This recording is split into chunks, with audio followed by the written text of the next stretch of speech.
السلام علیکم ورحمۃ اللہ وبرکاتہ۔ محترم دوستوں، آپ کے بہت سارے سوالات ہیں، انشاءاللہ آج بھی ان کے جوابات دینے کی کوشش کی جاتی ہے۔ نعلین شاہد کہتے ہیں السلام علیکم مفتی صاحب،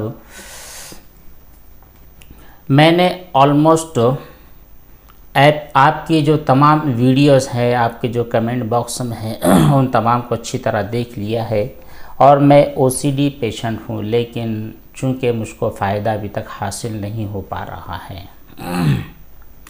دیکھیے نعلین بھائی، آپ نے کافی طویل سوال لکھا ہے، آپ نے اپنی شکایت کا ذکر بھی کیا ہے۔ دیکھیے یہ جو OCD ہے نا، یک بیک ختم ہونے والی نہیں ہے۔ یہ بیماری جو آپ کو پیدا ہوئی ہے ایک ہی دن کے اندر نہیں ہوئی ہے، اسٹیپ بائی اسٹیپ کافی دنوں سے دھیرے دھیرے غیر محسوس طریقے سے آپ اس کے شکار ہو گئے ہیں، تو ختم ہونے کے لیے بھی ذرا سا وقت لگے گا۔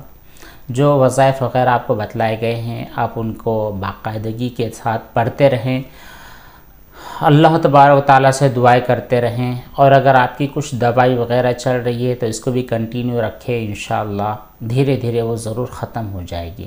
دیکھیے کوئی بھی بیماری لا علاج بیماری نہیں ہوتی ہے، ہر بیماری کا علاج ہے، اور آپ جو وہموں کے شکار ہو رہے ہیں تو ان تمام چیزوں میں آپ اگر شریعت اور سنت کی پابندی کرو گے تو انشاءاللہ آدھی بیماری یہیں پر ختم ہو جائے گی، اور باقی کے جو تھوڑے بہت جو ڈاؤٹس ہوتے ہیں وہ بھی انشاءاللہ دھیرے دھیرے کلیئر ہو جائیں گے۔ آپ بہت زیادہ فکر مندی نہ دکھائیں، ریگولر اپنے کام کرتے رہیں، جو آپ کا طریقہ ہے اس طریقے کو فالو کرتے رہیں، جہاں پر شک ہو اس کی طرف سے اپنے دماغ کو گھما لیا کرے۔ ہم بھی آپ کے لیے دعائیں کرتے ہیں۔ محمد ادریس بھائی کا سوال ہے، مفتی صاحب مجھے ہر وقت ایسا ناپاکی کا ایسا وہم ہوتا رہتا ہے کہ جب صبح اٹھتا ہوں تو استنجا کرنے کے لیے جاتا ہوں تو شرمگاہ پر جیسا جو معمولی سا بہت ہی خشک نشان نظر آتا ہے، تو کیا بہت ہی چھوٹا جو نشان ہوتا ہے؟ دیکھیے ادریس بھائی، آپ جب اٹھیں تو ظاہر بات ہے آپ استنجا کے لیے گئے ہیں، تو استنجا کے بعد آپ اچھی طرح شرمگاہ کو دھو لیں، انشاءاللہ مسئلہ ختم ہو جائے گا۔ اس کے بارے میں آپ جو بہت زیادہ ٹینشن لیتے ہیں، یہ ٹینشن لینے سے کوئی فائدہ نہیں ہے۔ کیا کریں گے آپ ٹینشن لے کر؟ تو ٹینشن بالکل نہ لیں۔ ہاں، جتنا کام ہمارے ہاتھ میں ہے اتنا ہم کر سکتے ہیں، وہ ہے صفائی کا، تو آپ صفائی اچھی طرح کر لیا کریں، مسئلہ ختم ہو جائے گا۔ ملائکہ احمد کہتی ہیں کہ بھائی میرا یہ کوشچن ہے کہ آپ سے میرا کوشچن ہے کہ میں بہت زیادہ وہم کرتی ہوں، جب واش روم میں جاتی ہوں تو پانی کے چھینٹے لگ جاتے ہیں، اور بہت زیادہ پانی سے اپنا واش روم دھوتی ہوں، اور ایسا لگتا ہے کہ ابھی بھی پیشاب صاف نہیں ہوئی ہے، پلیز بتائیں، میں بہت زیادہ وہم کرتی ہوں۔ دیکھیے پہلی بات تو آپ کو وہم چھوڑنا پڑے گا۔ دوسری بات یہ کہ آپ نے کہا ہے کہ آپ کے واش روم کا بہت زیادہ مرتبہ دھوتی ہے، جبکہ لکوڈ کے بارے میں، لکوڈ نجاست کے بارے میں شریعت کا حکم یہ ہے کہ جب آپ اس کے اوپر 3 مرتبہ پانی ڈالتے ہیں تو وہ 100% صاف ہوئی جاتی ہے، چاہے آپ کو یقین ہو یا نہ ہو، ٹھیک ہے؟ تو دونوں باتیں آپ کی کلیئر ہوگی۔ اگر آپ کے واش روم میں پیشاب وغیرہ پھیلا ہے تو 3 مرتبہ جب آپ نے پانی ڈال دیا ہے تو آپ کو یقین کرنا پڑے گا کہ آپ کی نجاست ختم ہو چکی ہے، طہارت آ گئی ہے۔ دوسری چیز یہ ہے کہ آپ وہم سے اپنے دامن کو بہت زیادہ بچائے رکھیں۔ دیکھیے آپ جتنی اس کی کھود کورج میں لگی رہے گی تو اتنا یہ وہم آپ کا پیچھا کرتے رہے گا، یہ آسانی سے آپ کا پیچھا چھوڑنے والا نہیں ہے۔ آپ کو خود لڑ کر اور ڈٹ کر اس سے مقابلہ کرنا پڑے گا اور اپنا پیچھا چھڑانا پڑے گا۔ راشد خان کہتے ہیں السلام علیکم، میں نے دکان کا نام عبدالرحیم ٹیلرز رکھا ہے۔ بہت اچھی بات ہے، ماشاءاللہ عبدالرحیم ٹیلرز آپ نے اپنے دکان کا نام رکھا ہے، اور چونکہ اس نام سے شاید آپ کے یہاں کے لوگ جانتے بھی ہوں گے اور آپ فیمس بھی ہوں گے، تو انشاءاللہ آپ کی دکان جانی جائے گی، پہچانی جائے گی۔ نام رکھنے کے اندر کوئی ٹینشن کی بات نہیں ہے، اللہ تعالیٰ خوب برکت دے آپ کے کاروبار میں، آپ کی دکان میں۔ گلزار عالم کہتے ہیں کہ مجھے بھی بہت وہم ہوتا رہتا ہے، مفتی صاحب پلیز ہیلپ می۔ دیکھیے گلزار بھائی، ہم آپ کے لیے دعا کرتے ہیں، اور بہت سارے ویڈیوز میں بہت سارے بھائیوں کے کمنٹس کے جواب میں ہم نے جو دعائیں وغیرہ بتلائی ہے، دعاؤں کا اہتمام کریں، کثرت سے آپ اللہ تبارک و تعالیٰ کی یاد میں اپنے دن اور رات کو گزارتے رہے، گناہوں سے جتنا ہو سکے اپنے دامن کو بچائے رکھیں۔ عظیم معین صاحب کہتے ہیں کہ مفتی صاحب، مسکین وغیرہ کے لیے میں نے وہ رقم نہیں رکھی تھی، بلکہ وہ رقم میں نے میلاد کروانے کے لیے رکھی تھی۔ اب کسی کو ضرورت پڑ گئی ہے تو بالکل دے سکتے ہیں، آپ کے پاس وہ جو رقم ہے وہ خیر کے کام کے لیے ہی آپ نے رکھی تھی، آپ کسی بھی ضرورت مند کو دے سکتے ہیں، کوئی مسئلہ نہیں۔ دوسرا سوال آپ کا یہ کہ میں نے پہلے بھی آپ سے بتایا تھا کہ جو میرے شوہر ہے کام کرتے ہیں، یہ دیکھیے جو ان کے بیٹنگ وغیرہ کا جو کام ہے، کیا کر سکتے ہیں آپ؟ شریعت کی طرف ان کے رہنمائی کیجئے، ان کو ترغیب دلائیے، یہ جو حرام کمائی ہے اس سے بچنے کی تلقین کیجئے، حلال کمائی کے جو راستے ہیں ان کے سامنے مہیا کروائیے۔ شہلا خان کہتی ہیں السلام علیکم مفتی صاحب، مجھے کچھ پوچھنا ہے کہ زیر ناف بال جو ہے انہیں صاف کرنے کے بعد کیا غسل کرنا ضروری ہوتا ہے؟ جی بالکل ضروری نہیں ہوتا ہے۔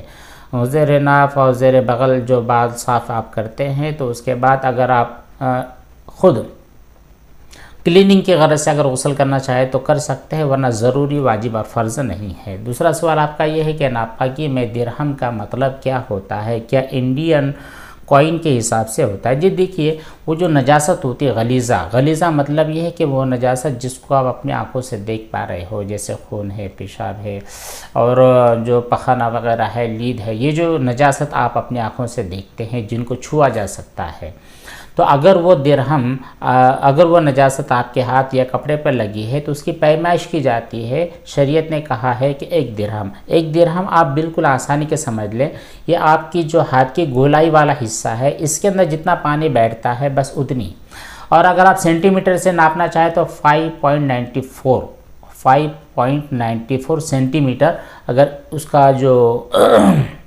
پھیلاؤ ہے اتنا اگر ہے تو آپ اس کو اپنے درہم اتنا سمجھ سکتے ہیں۔ محمد یوسف کا کہنا ہے کہ میرے ہاسٹل میں بہت سارے ہندو لڑکے بھی رہتے ہیں جو کہ غسل کرنے اور کپڑے دھونے میں میری بالٹی کا استعمال کرتے ہیں اور وہ پیشاب کرتے ہیں۔ جی دیکھیے، اگر وہ آپ کی بالٹی کا استعمال کر رہے ہیں تو ان کے بعد جب آپ اپنے کپڑے دھونے کے لیے واش روم جائیں، باتھ روم جائیں گے تو پھر ایک مرتبہ احتیاطاً اس بالٹی کے اندر پانی ڈال کر کھنگال لیا کرے، بعد میں اپنے کپڑوں کو دھوئے، کوئی مسئلہ نہیں ہے۔ سارا خان کہتی ہیں السلام علیکم مفتی صاحب، میرا سوال یہ ہے کہ پہلی نماز کب پڑھی گئی اور کس نے پڑھی؟ یہ اگر ہمارے نبی محمد صلی اللہ علیہ وسلم نے سب سے پہلے پڑھی ہو تو کیا اس کے پہلے کوئی عبادت نہیں تھی؟ جی بالکل نہیں۔ نماز حضرت آدم علیہ السلام کو بھی اللہ تبارک تعالیٰ نے دی ہے، ہر انبیاء جتنے بھی گزرے ہیں سب کو اللہ تبارک تعالیٰ نے نمازیں دی ہیں، بس اس کی شکلیں الگ تھی، اس کی صورتیں الگ تھی، اس کے اوقات الگ تھے، اور ہمارے یہاں پر جو 5 نمازیں فرض ہے ان کی شکلیں صورتیں الگ ہے۔ یہ جو 5 نمازوں کو تحفہ اللہ نے ہمیں دیا ہے، معراج کے موقع پر نبی کریم صلی اللہ علیہ وسلم کو عطا فرمایا، تو نماز ہمارے لیے بھی ہے اور ہم سے پہلے جو انبیاء تھے ان کے لیے بھی نمازیں تھیں، لیکن وقت اور صورتیں، شکلیں، رکعتیں وغیرہ الگ ہو سکتی ہیں۔ دوسرا سوال آپ کا یہ ہے کہ جب ہم لوگ سنت پڑھتے ہیں تو نیت کرتے وقت کہتے ہیں کہ سنت رسول اللہ کی، تو کیا جب رسول اللہ کے ٹائم پر سنت نہیں پڑھی جاتی تھی؟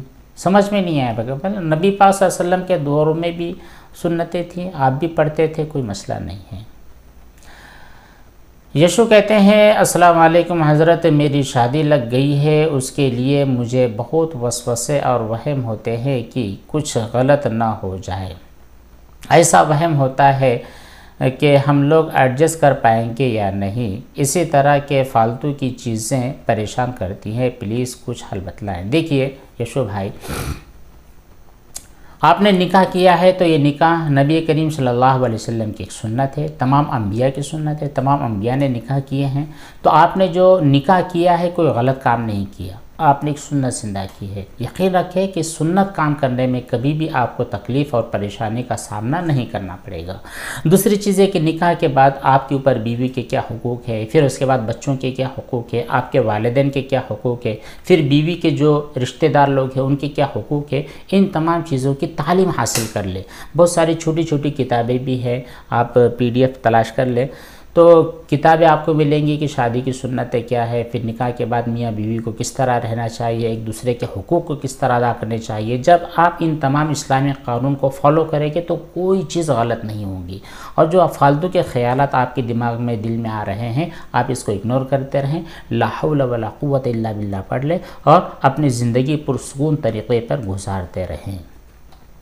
پھر بھی اگر کوئی مسئلہ پیش آتا ہے تو آپ پوچھ سکتے ہیں، یا پھر اپنے یہاں کے خود آپ کے گاؤں کے اندر جو علماء کرام ہیں جن سے آپ کے تعلقات ہے، آپ کی دوستی ہے، آپ جنہیں پسند کرتے ہیں، ان کے سامنے اپنی زندگی کھول کر رکھیں، انشاءاللہ وہ آپ کی بہترین رہبری کریں گے۔ ہم بھی آپ کے لیے دعا کرتے ہیں کہ اللہ تعالیٰ آپ کی شادی شدہ زندگی کو کامیاب بنائے، آپ دونوں کے اندر خوب پیار و محبت پیدا فرمائے، ہر قسم کی پریشانی اور تکلیف کو دور فرمائے۔